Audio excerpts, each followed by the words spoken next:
Minha mãe gritou: "Saia e nunca volte", no dia em que completei 27 anos. Sabe o que é mais irônico? Eu pagava o financiamento daquela casa havia 6 anos. Desde os 21 anos, quando consegui meu primeiro emprego decente, assumi todas as contas: luz, água, internet, mercado e principalmente o financiamento de R$300 mil. Meu pai estava desempregado havia 3 anos. Minha mãe nunca trabalhou. E minha irmã mais nova ainda estava na faculdade. Eu era literalmente o único sustento daquela família. Mas deixa eu voltar um pouco. Tudo começou 3 meses antes, quando notei algo estranho. Minha mãe, que nunca saía de casa, começou a ter compromissos misteriosos. Ela dizia que eram reuniões da igreja, mas voltava maquiada demais, perfumada demais, feliz demais. Meu pai nem percebia. Estava sempre no sofá, assistindo TV. Um dia saí mais cedo do trabalho. Tinha uma dor de cabeça terrível. Quando cheguei em casa, vi um carro que não conhecia na garagem. Um sedã preto, novinho. Entrei pela porta dos fundos sem fazer barulho. Não foi de propósito, era meu jeito mesmo. E então ouvi a voz da minha mãe vinda da sala. "Amor, quando vamos contar para eles?" Era a voz dela, mas com um tom que eu nunca tinha ouvido. Doce, carinhosa, uma voz de mulher apaixonada. A resposta veio de uma voz masculina grossa. "Calma, querida. Primeiro preciso do divórcio da minha esposa. Depois cuidamos do seu marido." Meu mundo desabou ali. Minha mãe tinha um amante. Pior, estavam planejando destruir 2 famílias. Saí de casa sem fazer barulho e fui direto para um bar.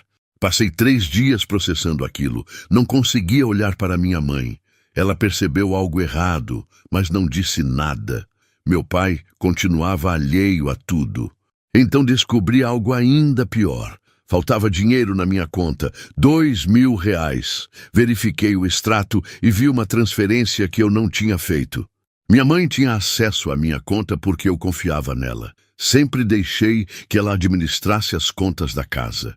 Que idiota eu fui. Confrontei ela naquela noite. "Mãe, cadê os R$2 mil?" Ela ficou branca, gaguejou, disse que precisou para uma emergência médica. Emergência médica? E cadê os recibos, os exames? Eu estava calmo por fora, mas fervendo por dentro. Ela começou a chorar. Sempre chorava quando era pega na mentira. "Você não entende! Eu tenho direito a ser feliz também. Passei 28 anos cuidando dessa casa, dessa família." Ela gritou, revelando tudo sem querer. "Feliz com o dinheiro que eu ganho, sustentando seu amante com meu suor?" Não consegui me controlar. Anos de frustração explodiram naquele momento. Foi quando ela disse as palavras que mudaram tudo. "Se não está feliz, saia. Saia e nunca mais volte. Essa casa é minha, não sua." Olhei nos olhos dela. Vi uma pessoa que eu não reconhecia. "Tem certeza disso, mãe?" Perguntei uma última vez. Ela confirmou com a cabeça cheia de raiva. Subi para meu quarto. Peguei minhas roupas, documentos, notebook. Cabia tudo em 2 malas. 7 anos morando ali e minha vida cabia em 2 malas. Meu pai apareceu na porta do quarto. "Filho, o que está acontecendo?" Ele parecia perdido como sempre. Disse apenas: "Pergunte para sua esposa." Saí naquela noite. Dormi num hotel barato. No dia seguinte fui ao banco, cancelei o débito automático do financiamento e mudei a senha da conta. Aluguei um apartamento pequeno perto do trabalho. Era simples, mas era meu. Pela primeira vez em anos, meu dinheiro era realmente meu. Bloqueei o número da minha mãe, do meu pai, da minha irmã. Precisava de paz, precisava reconstruir minha vida do zero. E foi o que fiz. 2 semanas se passaram. Eu estava bem, melhor do que esperava. Descobri que sustentar apenas a mim mesmo era muito mais barato. Sobrava dinheiro. Comecei a fazer coisas que sempre quis. Academia, curso de inglês, jantares em restaurantes bons. Estava redescobrindo quem eu era, além de o filho que sustenta a família. Foi então que meu telefone do trabalho tocou. Era meu pai. Ele tinha descoberto o número através de um amigo em comum. Sua voz estava desesperada. "Filho, o banco está ligando. Dizem que vão tomar a casa. O que aconteceu com o financiamento?" Ele estava chorando. Nunca tinha ouvido meu pai chorar.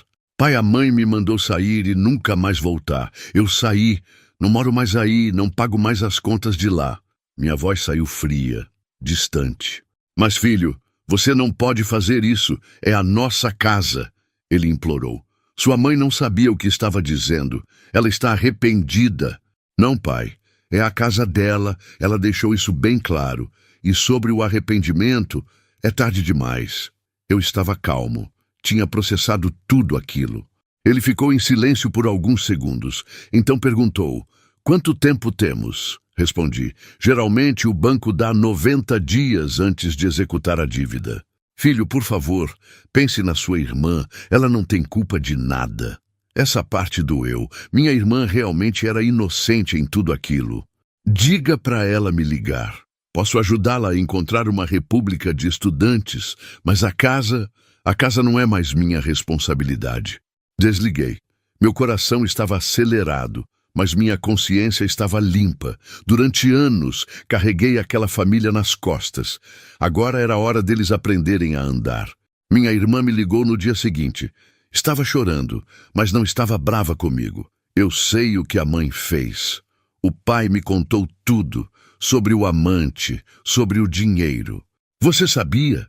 Perguntei surpreso. Desconfiava, mas ela sempre negou. Dizia que eu estava imaginando coisas. A voz dela estava quebrada. Ajudei minha irmã a encontrar uma vaga numa república.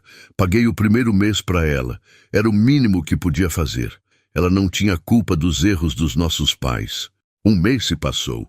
Recebi mensagens de números desconhecidos, parentes distantes tentando intermediar. Todos com a mesma história. Família é família. Ignorei todos. Família que só aparece na hora do aperto não é família.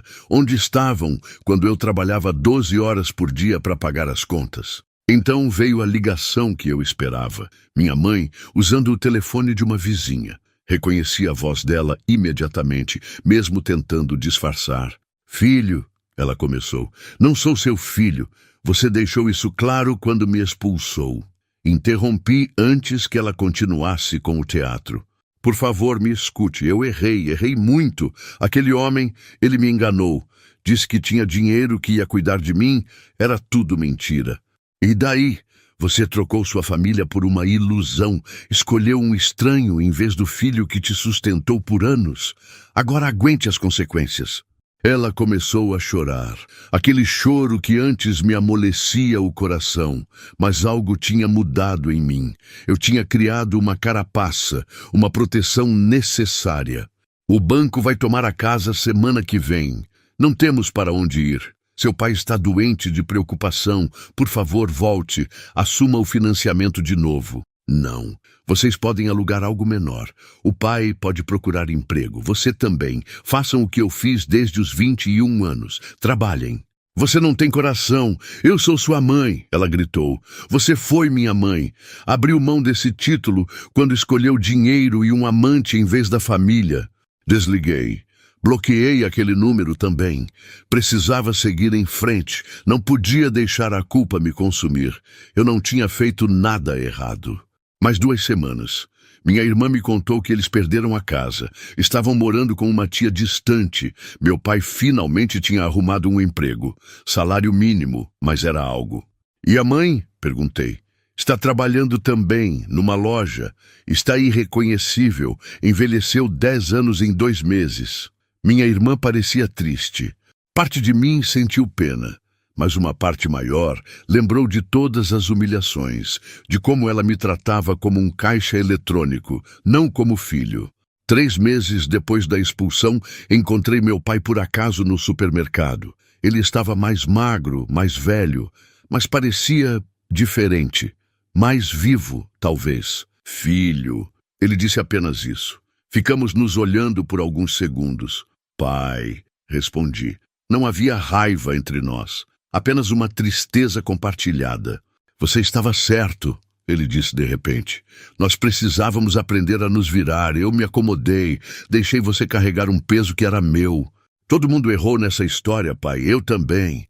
Devia ter colocado limites antes. Devia ter ensinado vocês a serem independentes. Admiti. Conversamos por alguns minutos. Ele me contou que estava trabalhando como segurança. Não era muito, mas estava orgulhoso. Pela primeira vez em anos, estava se sustentando. E a mãe? Perguntei, não conseguindo evitar. Está diferente. O amante sumiu assim que soube que ela não tinha dinheiro. Ela aprendeu uma lição dura. Nos despedimos. Não houve convites para jantar ou promessas de reconciliação. Apenas dois homens que já foram pai e filho, reconhecendo que algumas coisas não têm conserto. Hoje, um ano depois, estou bem. Tenho minha vida, minhas economias, minha paz. Ajudo minha irmã com a faculdade. Mantenho contato distante com meu pai. Minha mãe? Nunca mais falamos. Soube por terceiros que ela trabalha, paga suas contas, vive sua vida. Às vezes, a maior lição é aprender a viver com as consequências. Porque no final, quando ela gritou "saia e nunca volte", me deu o maior presente possível, a liberdade. Liberdade para viver minha vida, não a vida que esperavam de mim. E quando meu pai perguntou sobre o financiamento, minha resposta foi simples: paguei minha parte por anos, agora é a vez de vocês. E isso finalmente os calou completamente.